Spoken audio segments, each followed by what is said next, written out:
Welcome to Bible Conversations. What you're about to hear is a conversation starter. We hope that you will be encouraged to go out and start a conversation about the Bible. There are many different reasons that people decide to become a Christian. We've talked about this in one of our previous complete episodes with Kevin Langford. But in summation here, people decide they want to be a Christian because of either a fear of hell, a hope of heaven, their parents' faith, or love for God. And all of those are acceptable reasons. One of those is the best reason, though, and that is the love that we have for God. And as we become more and more like Christ, as we continue in our journey to become a Christian, our goal should be, as Paul writes in Galatians chapter 2, verse 20, to no longer live for ourselves, but to live for Christ. He says it much better than I just did. He says, "It is no longer I who live, but Christ who lives in me." And we see in Romans chapter 12, verses 1 and 2, that we are to become a living sacrifice that is holy and acceptable, which is our spiritual act of worship. We're not to be conformed to the world, but rather transformed by the renewal of our mind. I have just gotten back from 2 weeks of summer camp, and they were phenomenal weeks, spirit-filling weeks, and just, my cup overflows right now. And one of the things that I heard that I think is noteworthy and really worthy of sharing was a story. And the story goes as follows. There were 2 villages, and in the one village, there was a flood. And the flood wiped out everything in that village, the houses, the homes, the businesses, destroyed all of the things in the village. It was in ruin.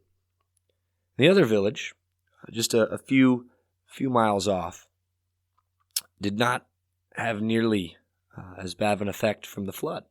In fact, they were doing just fine. But they were called upon for resources, for help. And the villagers from the second village, they brought things that might be useful.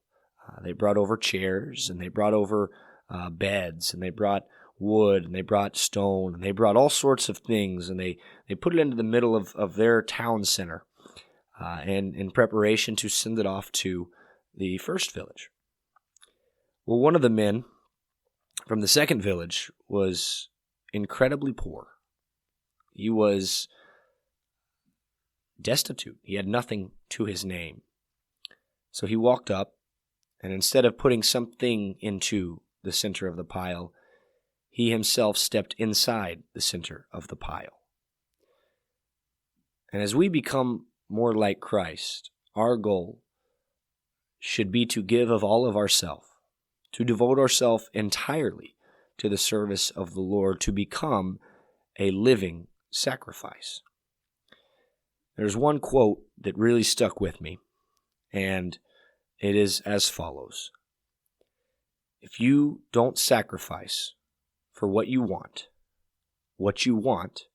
will become your sacrifice. I hope that as you go about today, as you go about the rest of this week, that you entertain the idea of a living sacrifice and what that means to you. So it's different for all of us, at least in one sense. In another sense, it's all the same. We all have to become a living sacrifice. I love you all. So grateful for the opportunity I have to share some thoughts with you, and I hope that you are encouraged by them. Please go out and start a conversation about the Bible and about God and about our jobs as Christians. Please listen for further details on how you can help us here at Bible Conversations. Thank you so much for listening to our conversation starter. We hope that you have enjoyed it and been encouraged. We also ask that you find us on Facebook and like our page. Give us a comment if you so desire. You can also reach us via email at kcocbibleconversations@gmail.com. Please make sure you follow us on Spotify or iTunes, wherever it is that you get your podcasts. And make sure that you download the Ministry League app and all of its wonderful, wonderful tools. Please make sure you check out our full podcast that comes out Fridays at 6 a.m. We love you all. Have a blessed day.